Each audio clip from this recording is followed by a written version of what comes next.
স্ত্রীর কোথায় হাত রেখে স্বামী ঘুমালে সারা রাত নফল নামাজের সওয়াব পাওয়া যাবে? প্রিয় ভাই বোনেরা, এই বিষয়টি আমরা বোঝার চেষ্টা করব। মনে রাখবেন, স্বামী স্ত্রীর যে বন্ডিং, তাদের যে সম্পর্ক, এটা আল্লাহ রাব্বুল আলামিনের স্বর্গীয় একটি সম্পর্ক। এই সম্পর্কের ভিতরে যাদের ফাটল ধরে যায়, যাদের ফ্রাকশন সৃষ্টি হয়ে যায়, তারা দুনিয়া আখেরাত কোনো জায়গায় শান্তি পায় না। মানে দুনিয়ার কোনো কার্যক্রমের ভিতরে সে কখনো স্বস্তি পায় না, কখনো শান্তি পায় না। তাদের এই বন্ডিংটা যদি সুন্দর থাকে, তারা প্রতিটি মুহূর্ত তারা কাটাবে। আল্লাহ রাব্বুল আলামিন ঘোষণা দিয়েছে, তাদের প্রতিটি মুহূর্তে মুহূর্তে আল্লাহ তাআলা সওয়াব দান করে দিবে। রাসূল জানিয়ে দিয়েছে, স্বামী স্ত্রী যদি বিশেষ মুহূর্ত কাটায়, প্রাইভেট সময় তারা পার করবে। আল্লাহ রাব্বুল আলামিন জানিয়ে দিয়েছে, হালাল স্বামী স্ত্রী একসঙ্গে সময় পার করবে, আল্লাহ তাআলা তাদের প্রত্যেকটি সেকেন্ডে সেকেন্ডে নেকি দান করে দেয়। স্বামী স্ত্রী যদি হাসে, রব্বুল আলামিন বলে আমি তাতে খুশি হয়ে যাই, তাদের প্রত্যেকটি হাসির মধ্যে আমি নেকি দান করে দেই। হাজবেন্ড যদি ওয়াইফের জন্য টাকা খরচ করে, আল্লাহ বলেছে আমার রাস্তায় সাদকা করার সওয়াব আমি রব্বুল আলামিন দান করে দেই।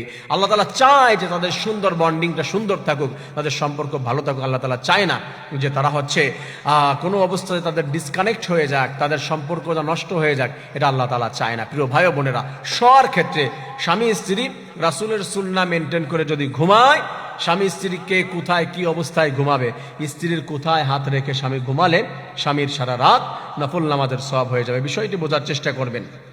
বেসিকলি কোরআন ও সুন্নাহর ভিতরে এই বিষয় এইভাবে ইঙ্গিত করা হয় নাই সরাসরি যে এই জায়গায় হাত রাখবে। হতে পারে স্ত্রী যেখানে হাত রাখলে সে খুশি হয়, তার হাতে হাত রাখলে যদি খুশি হয়, যদি গায়ে হাত রাখলে খুশি হয়, ডানার উপরে হাত রাখলে খুশি হয়, যদি মুখের উপরে বা চুলের উপরে হাত রেখে ঘুমালে, যেইখানে রেখে সে ঘুমালে খুশি হয়, এইভাবে তাকে খুশি করার জন্য সেই জায়গায় হাত রাখবে, সেই অবস্থায় থাকবে। যেমন কুরআনুল কারীমের ভিতরে বলে দেওয়া হয়েছে, ওয়াশিরুহুন্না বিল মারুফ, আল্লাহ বলেছেন তাদের সঙ্গে সুন্দর আচরণ করো, সুন্দর ব্যবহার করো, সুন্দর ভাষায় কথা বলো, ভালোবাসা দিয়ে কার্যক্রম করো। এইখানে যা কিছু হবে আল্লাহর ভালোবাসা অনুযায়ী। এভাবে যদি তুমি করতে পারো, আমার বান্দা বান্দি শুনো, তোমরা যা কিছু করবে রাসূলের সুন্নাহ অনুযায়ী, রাসূলের আদর্শ অনুযায়ী ওযু অবস্থায় 2 রাকাত নামাজ আদায় করে তোমরা যদি পবিত্র বিছানার উপরে দোয়া দুরূদ পড়তে পড়তে, রাসূলের শানে দুরূদ পড়তে পড়তে, জিকির করতে করতে ঘুমিয়ে যাও, দুজন দুজনকে ভুলে গিয়ে ভালোবাসা প্রদর্শন করে যদি এক জায়গায় এক কম্বলের নিচে ঘুমিয়ে যাও, রব্বুল আলামিন বলে শুধু স্ত্রীর বা শুধু স্বামীর নয়, দুজনেই সারা রাত ইবাদত করলে যেই সওয়াব, রব্বুল আলামিন তাদের আমলনামায় সেই সওয়াব দান করে দেয়।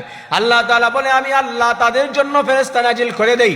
আল্লাহ তাআলা আরো বলেন যে ফেরেশতারা তাদের জন্য দোয়া করে। আল্লাহ আরো বলেন তাদের জন্যই ফেরেশতারা দোয়া করতে থাকে, মাগফিরাত কামনা করতে থাকে। আল্লাহ আরো বলেন তাদের আমলনামায় ফেরেশতারা নেকি লিখতে থাকে। সুবহানাল্লাহ।